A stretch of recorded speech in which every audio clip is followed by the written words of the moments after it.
നമസ്കാരം പ്രിയപ്പെട്ട പ്രേക്ഷകരെ, ദിനപത്ര വായനയിലേക്ക് ഏവർക്കും സ്വാഗതം. ഇന്ന് ഏപ്രിൽ 2 ബുധൻ. തൊഴിലാളി വർഗത്തിനു മേലുള്ള പാർട്ടിയുടെ സ്വാധീനം തകർന്നെന്ന ഗുരുതര നിഗമനത്തോടെ CPM പാർട്ടി കോൺഗ്രസ് റിപ്പോർട്ട്.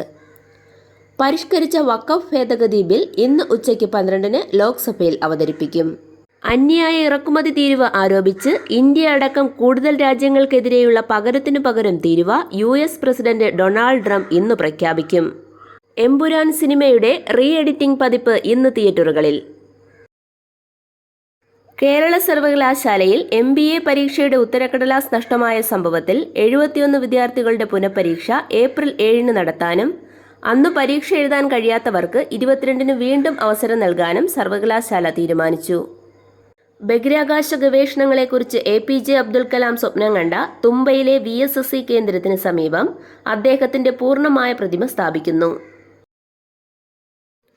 2 ദിവസം മുൻപ് മാലിന്യമുക്ത കോർപ്പറേഷനായി തിരുവനന്തപുരം മേയർ പ്രഖ്യാപിച്ച നഗരത്തിൽ വൻ മാലിന്യമല.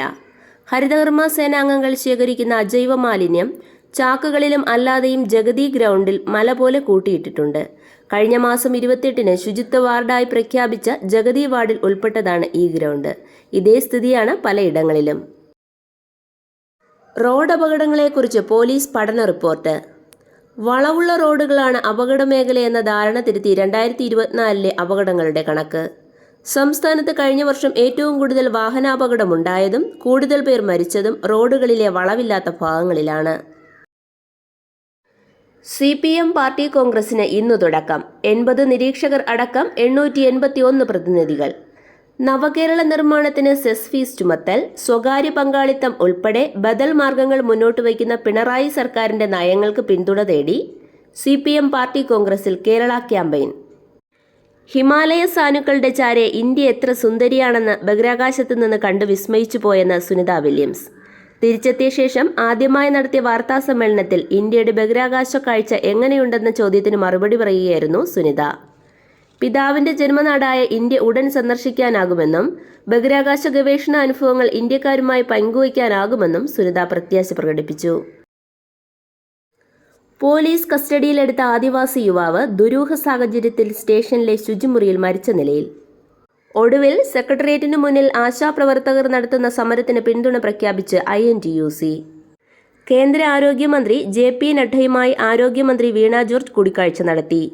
ആശാപ്രവർത്തകരുടെ ഇൻസെന്റീവ് വർധന പരിഗണനയിലുണ്ടെന്ന് കേന്ദ്ര ആരോഗ്യമന്ത്രിയിൽ നിന്ന് ഉറപ്പ് ലഭിച്ചതായി വീണ ജോർജ് പറഞ്ഞു.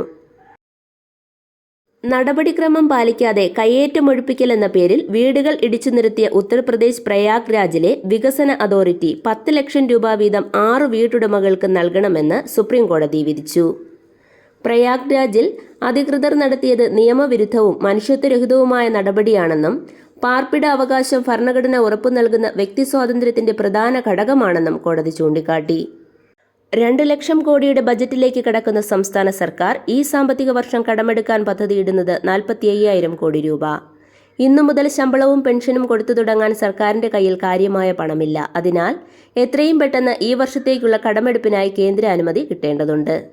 ഇന്ത്യയും ചിലെയുമായുള്ള വ്യാപാര ബന്ധം ശക്തമാക്കാനുള്ള ചർച്ചകൾ ആരംഭിക്കാൻ ധാരണ.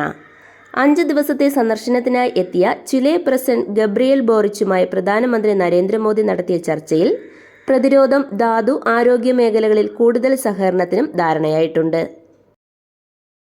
US പ്രസിഡന്റ് ഡൊണാൾഡ് ട്രംപിന്റെ പകരച്ചുങ്കം പ്രഖ്യാപനം വരാനിരിക്കെ ഓഹരി വിപണിക്ക് തകർച്ച. US കാർഷിക ഉൽപ്പന്നങ്ങൾക്കാണ് ഇന്ത്യ ഏറ്റവും കൂടുതൽ തീരുവ ചുമത്തുന്നത്. ഇറക്കുമതി നിയന്ത്രിച്ച് ആഭ്യന്തര വിപണിയെയും കാർഷിക രംഗത്തെയും സംരക്ഷിക്കാനാണ് ഇത്. എന്നാൽ കാർഷിക വിപണി തുറന്നു കൊടുക്കണമെന്നാണ് US-ന്റെ ആവശ്യം. ഇന്ത്യൻ കാർഷിക ഉൽപ്പന്നങ്ങൾക്ക് US ചുമത്തുന്ന ശരാശരി തീരുവ ശരാശരി 3.3% ഇന്ത്യയിലെത്തുന്ന US കാർഷിക ഉൽപ്പന്നങ്ങൾക്ക് ഇത് 37.7%. പകരത്തിനു പകരം എന്ന തത്വം അനുസരിച്ചാണെങ്കിൽ ഇന്ത്യൻ കാർഷിക ഉൽപ്പന്നങ്ങൾക്ക് മേൽ 32.4% കൂടി അധിക തീരുവ US-ന് ചുമത്താം. ഒരു മാസം 50-ലധികം കപ്പലുകൾ എത്തിച്ചേരുകയെന്ന നേട്ടം വിഴിഞ്ഞം രാജ്യാന്തര തുറമുഖം കരസ്ഥമാക്കിയതായി മന്ത്രി VN വാസ്തവൻ അറിയിച്ചു. LPG പാചകവാതക വാണിജ്യ സിലിണ്ടറിന് 43 രൂപ കുറച്ച് പൊതുമേഖല എണ്ണ കമ്പനികൾ. കായികം. IPL ലക്നൌവിനെതിരെ പഞ്ചാബിന് 8 വിക്കറ്റ് ജയം. ഇതോടെ ഇന്നത്തെ ദിനപത്ര വായന സമാപിക്കുന്നു. നന്ദി, നമസ്കാരം.